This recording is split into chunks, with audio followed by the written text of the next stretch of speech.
તો આ તરફ સુરતમાંથી પકડાયેલા એ ઢોંગી પ્રદીપ ગુરુ પર આરોગ્ય મંત્રી પ્રફુલ્લ પાનસેરિયાનું નિવેદન. પ્રફુલ્લ પાનસેરિયાના મત વિસ્તાર ધોરણ પારડી ખાતે પ્રદીપનો આ આશ્રમ હતો. ગુજરાતમાં કોઈ પણ આડમાં ગેરકાયદે પ્રવૃત્તિ હશે તો કાનૂની દંડ મળશે તેવું નિવેદન આપ્યું છે. સાથે પણ કહ્યું કે આવા રેકેટ પકડવા બદલ પોલીસને પણ હું અભિનંદન આપું છું. આ શુદ્ધ ભાષામાં દેશદ્રોહી પ્રવૃત્તિ કહેવાય. સત્ય બહાર આવશે અને પોલીસ સારી કામગીરી કરી રહી છે. યોગની સાથે આરોગ્ય સાથે ચેડા કરવા સામે પોલીસ કાર્યવાહી કરશે. ગુજરાતની અંદર કોઈ પણ આડની અંદર આવી બે નંબરી પ્રવૃત્તિ કરતા હોય તો એને કાનૂની દંડ મળે, સ્વાભાવિક છે. પછી યોગાના આડમાં હોય કે સામાજિક આડમાં હોય, પોલીસનું કામ કાનૂની રીતે કરી રહી છે. આવા રેકેટ પકડવા બદલ પોલીસને હું ખૂબ ખૂબ અભિનંદન આપું છું. અને પોલીસે જે આવી પ્રવૃત્તિ કરનારાને ખુલ્લા પાડી અને તુરંત પકડી લીધા એ બદલ પોલીસને અભિનંદન પાઠવું છું. કારણ કે આપને ખ્યાલ ન હોય કે કયા આડમાં કોણ કેવી પ્રવૃત્તિ કરે છે.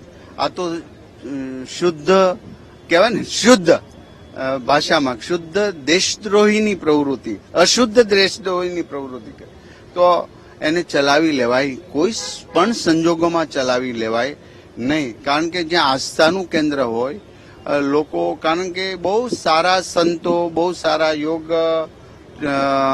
ગુરુઓ સારી પ્રવૃત્તિ કરી રહ્યા છે. કોઈક આવા આંગળીને વેઢે ગણાય કોઈ નીકળતા હોય તો એને ચોક્કસ કાનૂની રાહ પર દંડ મળવો જોઈએ. સત્ય છે એ બહાર આવશે અને પોલીસ સારી કામગીરી કરી રહી. નકલી ચલણી નોટ કેસના આરોપી ધુતારા પ્રદીપ અંગે ચોંકાવનારા ખુલાસા થયા છે. સુરતમાં આશ્રમ ખોલી 12મું ધોરણ પણ ફેલ પ્રદીપ ડોક્ટર બની બેઠો હતો.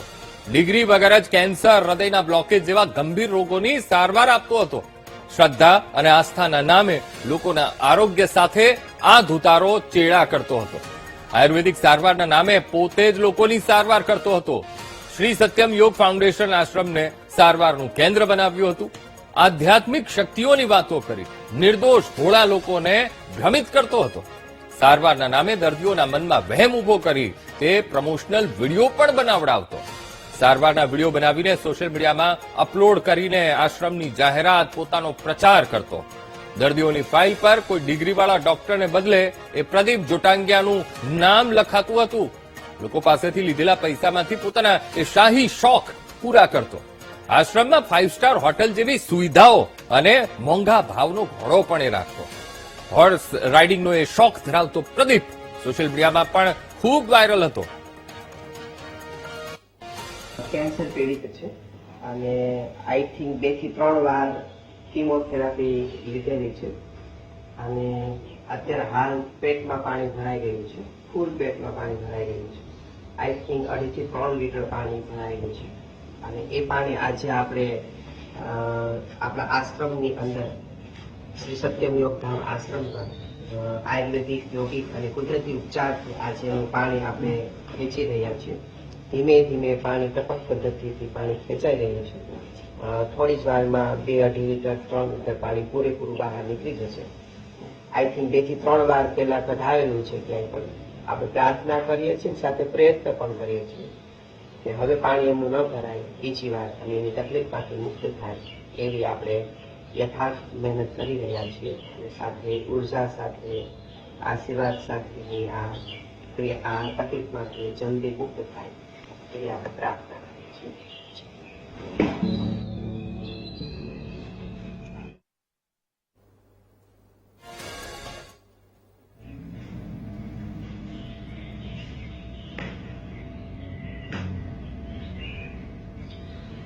આપણે સવારના 10 થી લઈ અને અત્યારે રાતના 10 વાગ્યા છે. ટોટલ 12 કલાકથી એમના પેટમાંથી જે ભરાયેલું પાણી આપણે બહાર કાઢ્યું એ ટોટલ અંદાજિત મારા ખ્યાલ 6 થી 7 લીટર આપણે એમના પેટમાંથી પાણી બહાર કાઢ્યું. તો આ ધુતારા પ્રદીપની માયાજાળ અને આ માયાજાળમાં સારવારના નામે એ ઢોંગ કરતો અને માયાજાળમાં ઘણા ભલા ભોળા નિર્દોષ માણસો એ ફસાતા હતા. સારવારનું નામ અને તેની આ કાળી કરતૂતો અને કેવી રીતે લોકોને ફસાવતો હતો, કેવી રીતે એ લોકોને આકર્ષવાનો પણ પ્રયત્ન કરતો હતો, સોશિયલ મીડિયા ઉપર કેવી રીતે વિડીયો બનાવતો હતો અને કેવો ભ્રમ એ સમાજમાં ફેલાવતો હતો, એના પણ વિડીયો હવે એક બાદ એક સામે આવી રહ્યા છે. બ્લોક હતી. ડોક્ટરે એક નળીમાં સ્ટેન્ડ બેસાડેલું હતું, એક નળીમાં 3 મહિના પછી બેસાડવાનું કીધેલું હતું. ત્યારે મારા મમ્મીએ યોગ ફાઉન્ડેશન ધોરણ 5D સુરત આશ્રમ પર યોગ ગુરુ શ્રી પ્રદીપજી પાસે આવ્યા. ગુરુજીએ યોગ ક્રિયા કુદરતી ઉપચારથી મને 5 મહિનામાં મારી હૃદયની વેન જે બ્લોક હતી તે ખુલી ગઈ છે. પછી હું ડોક્ટર પાસે ગયો અને ડોક્ટરે TMT નો રિપોર્ટ કરાવ્યો. રિપોર્ટ નોર્મલ આવ્યો અને ડોક્ટરે એવું કીધું કે હવે કોઈ સ્ટેન્ડની જરૂર નથી અને એન્જિયોગ્રાફીની પણ જરૂર નથી. પૂજ્ય શ્રી ગુરુજીની સારવાર અને આશીર્વાદથી હૃદયની વેન ખુલી ગઈ. તે બદલ હું ગુરુજીનો ખૂબ ખૂબ આભાર માનું છું. જય ગુરુદેવ. તો સુરતમાં નકલી ચલણી નોટ કેસમાં આશ્રમમાં તપાસ તેજ કરાઈ છે અને સત્યમ યોગ ફાઉન્ડેશન આશ્રમમાં તપાસ કરતા વધુ એક બીજું ભોંયરું મળી આવ્યું. સ્થાનિક લોકોએ આશ્રમમાં ટાઇલ્સ તોડીને એ ભોંયરું શોધી કાઢ્યું છે. આશ્રમની નીચે વધુ એક રૂમ મળી આવતા ચકચાર મચી ગઈ છે. એક ભોંયરું તો હતું, હવે બીજું ભોંયરું મળી આવ્યું છે. પોલીસ પણ આશ્રમમાં આવેલા ભોંયરાથી અજાણ હતી. પોલીસ તપાસ કરીને ભોંયરાના રહસ્ય પરથી પડદો ઉઠાવે તેવી સ્થાનિકો માંગ કરી રહ્યા છે.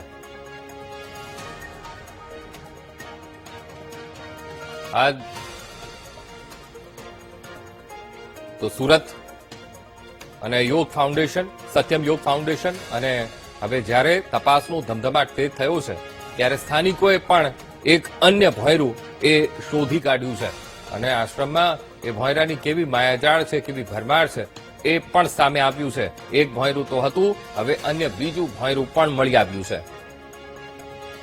આજ મુદ્દે સંવાદદાતા ધ્રુવ ફોનલાઈન પર જોડાઈ ગયા છે. ધ્રુવ, સત્યમ યોગ ફાઉન્ડેશન આશ્રમમાં તપાસ થઈ રહી છે. હવે તપાસમાં વધુ એક ભોંયરું પણ મળી આવ્યું છે. સ્થાનિક લોકોએ એ પહેલ કરીને સ્થાનિક લોકોએ આ બીજું ભોંયરું શોધી કાઢ્યું છે. હવે પોલીસને ક્યારે દેખાશે ધ્રુવ? બિલકુલ, એટલે જે આ સુરતના જિલ્લાના ધોરણ 5D ગામ ખાતે આજે આશ્રમ બનાવવામાં આવ્યો છે શ્રી સત્યમ યોગ ફાઉન્ડેશન, અને આ જે આશ્રમ છે તે લોકોના પૈસા બનાવવા આવ્યો આશ્રમ, અને આ જે બાબા પ્રદીપ છે તેને એક પછી એક અંદર જે નકલી એટલે કે ખોટા કાર્યો કરતા હોવાનું સામે આવ્યું છે. ને હવે જયારે સ્થાનિક લોકોએ પણ જયારે તપાસ કરી તો તેમાંથી એક પછી એક અંડરગ્રાઉન્ડ ભોંયરા પણ મળી આવી રહ્યા છે. જે રીતે હાલ આ આશ્રમની અંદર એક જે પાર્કિંગ છે તે ગાડીના પાર્કિંગની બહાર જ એક ભોંયરું મળી આવ્યું હતું. ત્યારબાદ જે આખો એક ચિકિત્સા ખંડ બનાવવામાં આવ્યો છે, એ ચિકિત્સા ખંડની અંદર પણ આખું ભોંયરું બનાવવામાં આવ્યું છે જે સામે આવ્યું છે.